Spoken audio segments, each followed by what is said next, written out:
Yo, what's up, everybody? Thanks for coming back to the channel, checking me out. I hope you've been liking my videos that I've been doing with the stereo integrity sub, the Harmony audio box, the stereo integrity sub versus the Crossfire sub. Stereo integrity sub won, as I was hoping it would. Also, my latest video, put up the screenshot of the thumbnail so you guys can go check it out, is of the Dayton Audio DSP wired remote. I wasn't as thorough as I should have been in that video. I kind of rushed through it, at least parts of the DSP remote, and there's not a whole lot more to it, but I just wanted to talk about a couple of things that I missed. First thing is, let me turn the camera around. If you recall, don't mind the beanie, I had it here and I wasn't going to mount it because I wasn't sure where I wanted to put it. Well, I found a place to put it. I found me a little stealth spot. Yeah, man, right there where my, well, it's not necessarily an ashtray because I don't smoke and I don't think it's meant to be an ashtray, but I usually, well, I keep other stuff in there aside from the coins. Sometimes I put my wallet in there. I don't leave it in there, just in case you're wondering, or in case somebody unsavory is watching the video. I don't leave my wallet in there, but sometimes I'll put it there when I'm driving.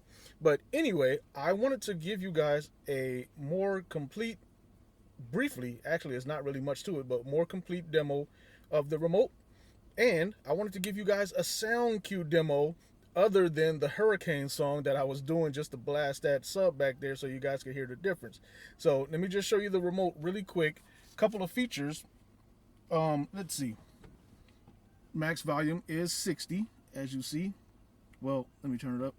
Max volume is 60 on there, and even though on the DSP app you can turn the max volume up to 66, I actually sent an email to Dayton Audio and they said they're working on trying to fix that, but as of right now, the maximum volume is 60. Also, you press the button once, it goes from volume to mode. Let me zoom in there a little bit. Get the camera to focus. Focus. Okay, well, I hope the camera's focused better.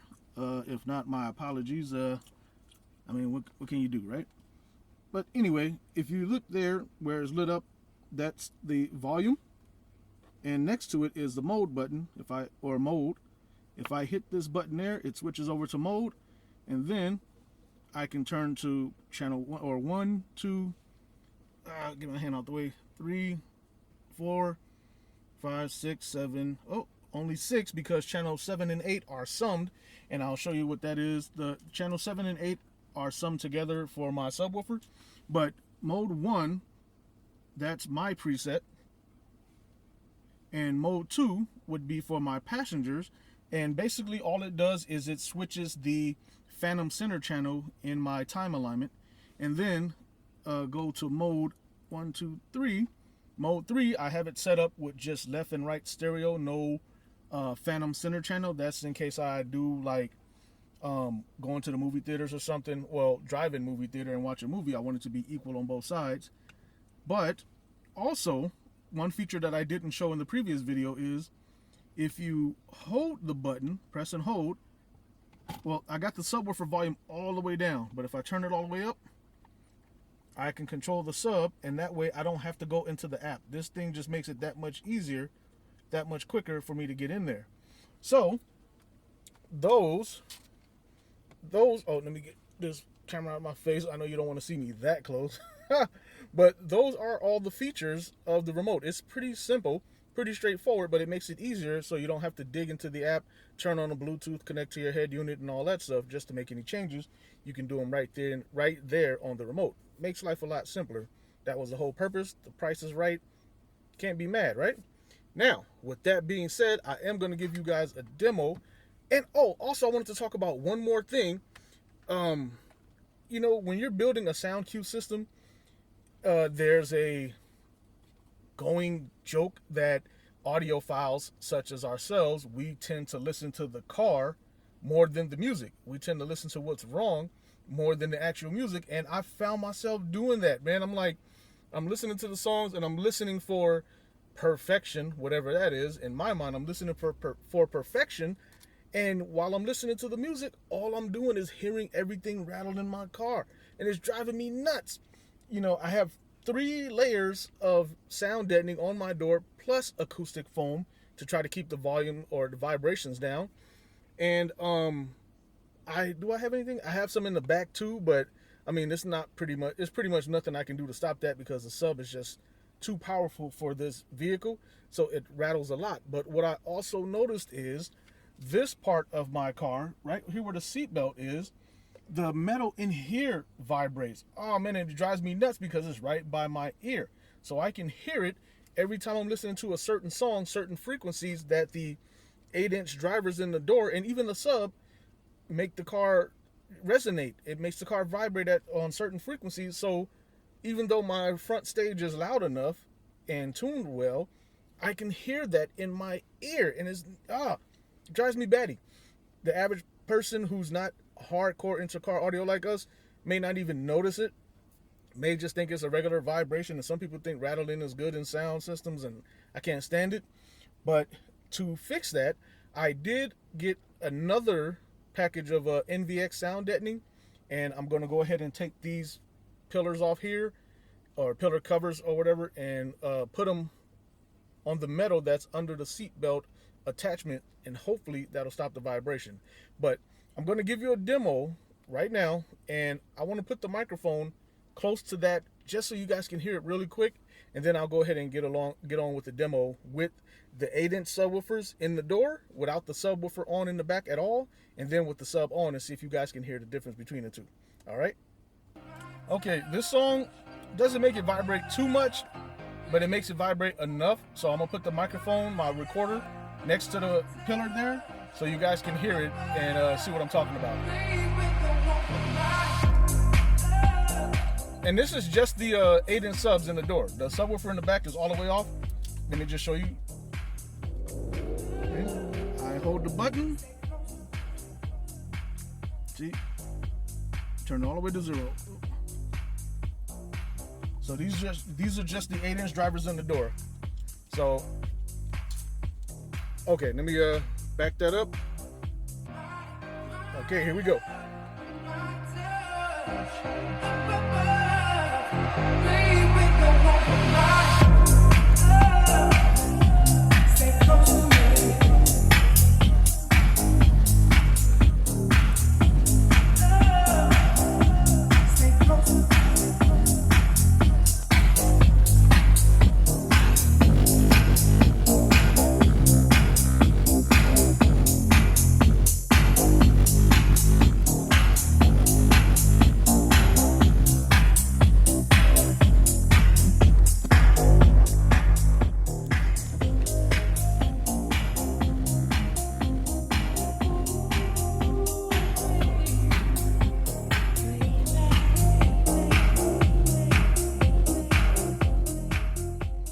Now, I was moving the recorder on both sides so you can hear the passenger door rattles as well as my door, that pillar. So I'm gonna back this song up, but this time I'm gonna turn the subwoofer up and let it rock and see if you guys can hear it. I turned the volume down on the recorder just a little bit so that it doesn't clip, so hopefully you can still hear it. Okay, let me turn the sub up, hold the button. Oh, get my hand out the way. And the max is 40 for the subwoofer, just an FYI. Okay, here we go.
not be able to hear it in this recording, but trust me, it's there, and it drives me nuts. It's like, oh my goodness, man, I'm trying to listen to my front stage, and like I said, because it's right by my ear, I'm hearing the vibrations here, and I'm like, what's going on? Sometimes I find myself, when I'm listening, I'll sit here and press my leg against the door just to add a little pressure to it, just to keep it tight so that the panel doesn't rattle. So hopefully when this NVX sound deadening comes and I put it here, because I think that's where the sound's coming from, I'll put it there, and hopefully that will stop, oops, sorry about that, that will stop all the vibrations that I'm getting there.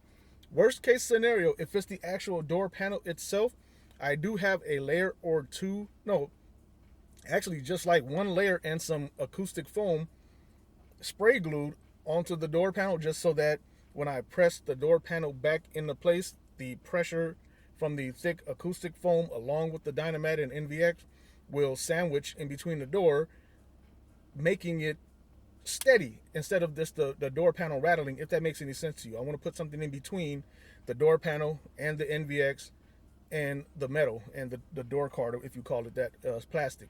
So I'm trying to do, I put the acoustic foam so the vibrations, so the panel wouldn't hit the metal and vibrate back and forth. So hopefully the NVX works here. If not, the only other thing that I can think to do, if you guys know anything better, please leave a comment. I mean, the screws are in the door as tight as they can be without stripping them or anything like that. But I also want to, I might have to get some any of you old school car audio guys know Cascade Audio used to make the spray on Dynamat, stuff like that, or spray on sound deadening. I'll go with the Cascade if my old teammate actually found some, so I'll hit him up and find out where he got his spray on noise canceling spray acoustic foam or whatever sound deadener, and I'll spray it on the inside of the door panel if I have to, if that'll stop the sympathetic vibrations that I'm getting.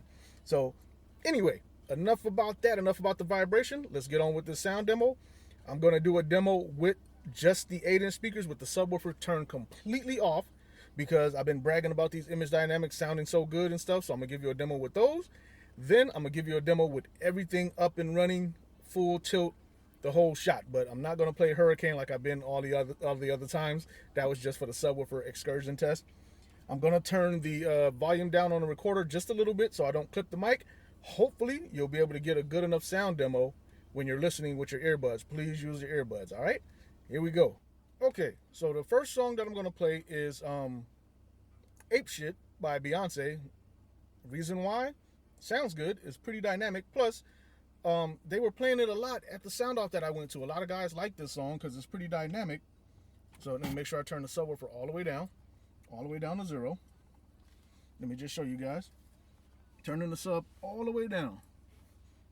Oops. Turn the sub all the way. I'll get my hand out the way. Turn the sub all the way to 0. These are just the 8-inch image dynamics in the door. Just the 8-inch.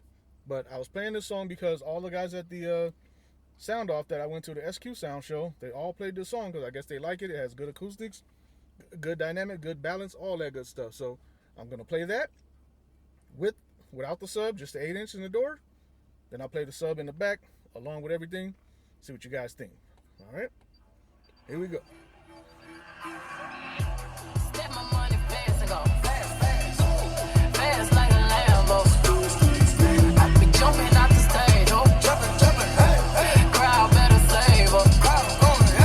I can't believe we made it. This is what we made. This is what we thankful. This is what we thankful. I can't believe we made it. This is different. Hey, haven't seen a crowd going ape shit. Give me my check. Put some respect on my chick. Or pay me in equity. Watch me reverse out of dicks. He got a bad bitch. We live in lavish. I get expensive fabrics. I got expensive habits. He wanna go away. He likes to roll away. He wanna be with me. He wanna give me that vitamin D. Ice ornaments. Ice style ornaments. You ain't on to this. Don't think they own to this. But I'm a jet. Shut down, collect.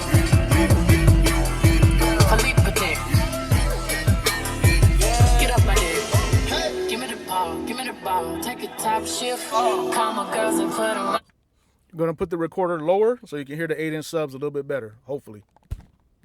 The stage going ape shit. Step my money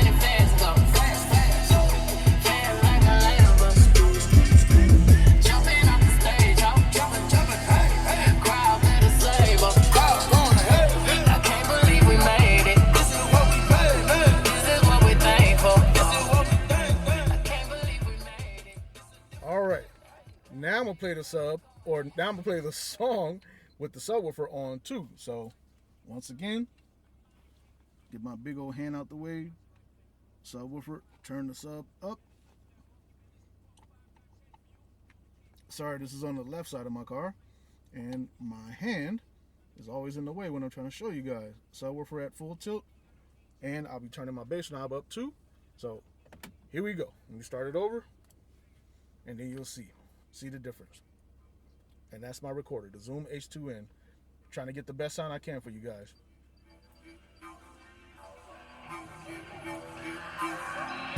Step my money fast and go fast, fast, fast like a Lambo. I be jumping out the stage, oh, jumping, hey, hey. Crowd better save us. I can't believe we made it. This is what we made. This is what we're thankful. This is what we made. I can't believe we made it. This is different. Hey, haven't seen a crowd going ape shit. Give me my check. Put some respect on my chick. Or pay me in equity, Watch me reverse out of dicks. He got a bad bitch. We live in lavish. I get expensive fabrics. I got expensive habits. He wanna go away. He likes to roll away. He wanna be with me. He wanna give me that vitamin D. Ice ornaments, ice style ornaments. You ain't on to this. Don't think they on to this. Bottom of jet. Shut down Colette. Philippe Dick. Get off my dick. Give me the ball. Take a top shift. Call my girls and put them on. Hey man, look, I'm not gonna sit here and try to hype that stereo integrity sub up just because I didn't want to pay the money for the JLW7. But before I bought that sub, I was reading a lot about it, and people were actually comparing it to a JLW7, and a lot of people who had experience with the sub were saying don't necessarily have to spend all that money on a JLW7. That subwoofer will give you the sound. And man, from what I remember about the JLW7 that I love, I'm getting a lot of it out of there. Of course, the JLW7 has a heavier motor. It's going to produce a different sound. I get it. But this here, yeah, this thing is working. Okay, let me play another song. Again, this is a subwoofer off. And I'm going to move the microphone, the recorder, down just a little bit so you can hear the doors a little bit better. And I'll put it back on the dash where I have it too. So you guys can make your determination on what sounds best.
The 8-inch subs in the door can't compete with a 12-inch sub in a box, ported box, with a whole lot more power and all that.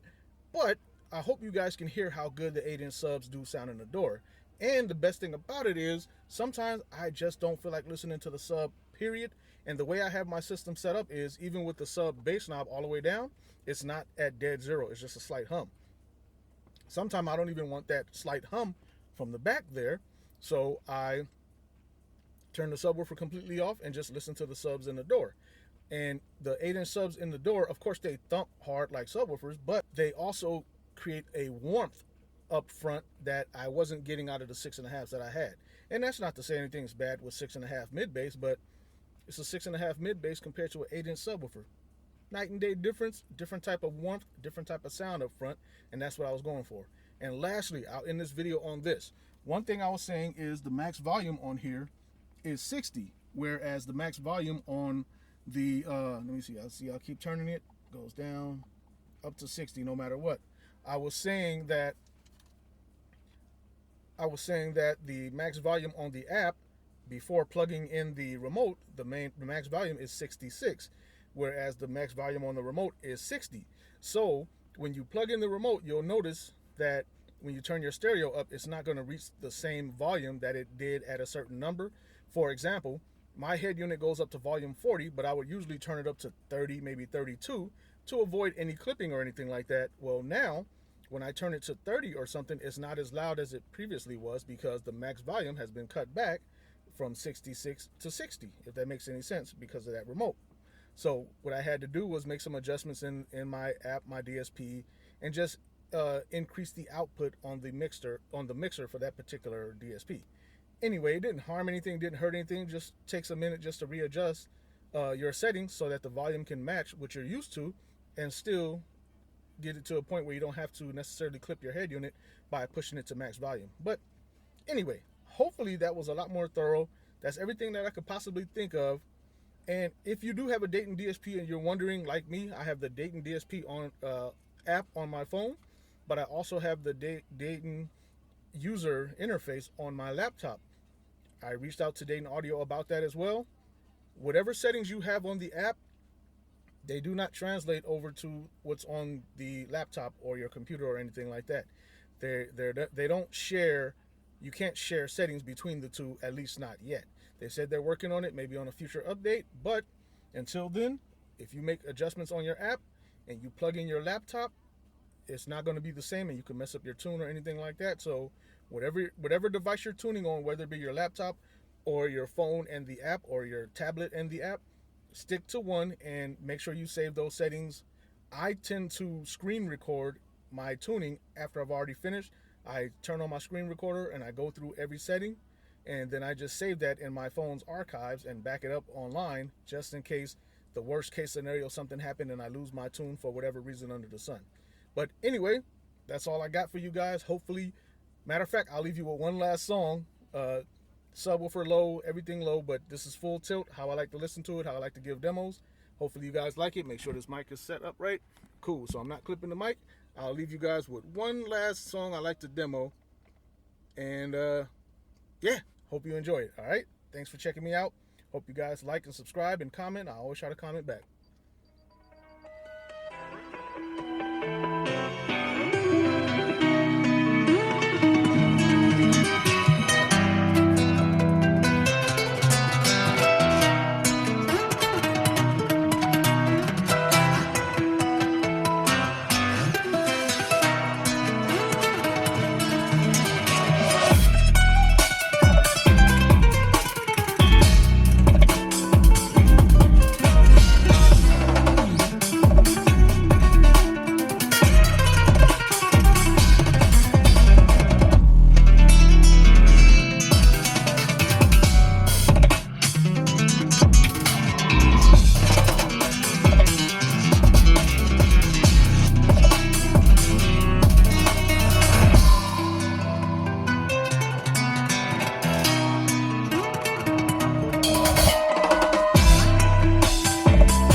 One last thing I forgot to end with about the Dayton DSP remote. I think the model number is DSP-NRC.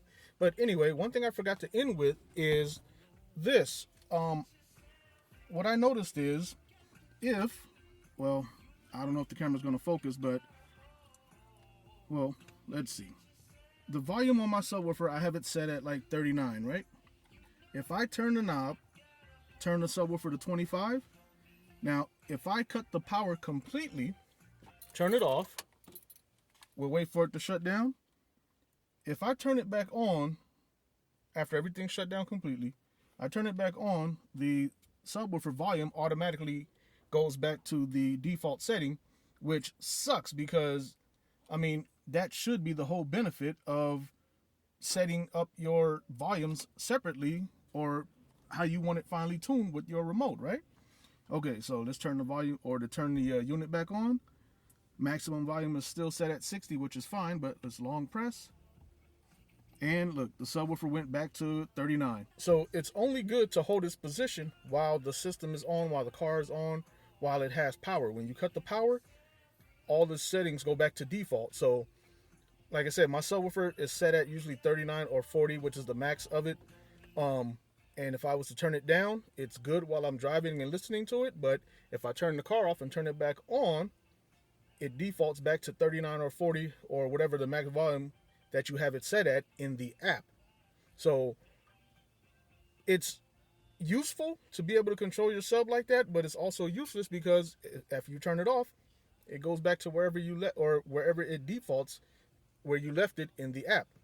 That kind of sucks. I mean, it's not a deal breaker for me because I adjust my sub accordingly, how I'm listening, depending on what the song I'm listening to. But just the fact that it defaults back to full tilt or whatever you have it set in the app, even though you have the remote set up, it kind of sucks. But other than that, not so bad. I mean, I guess.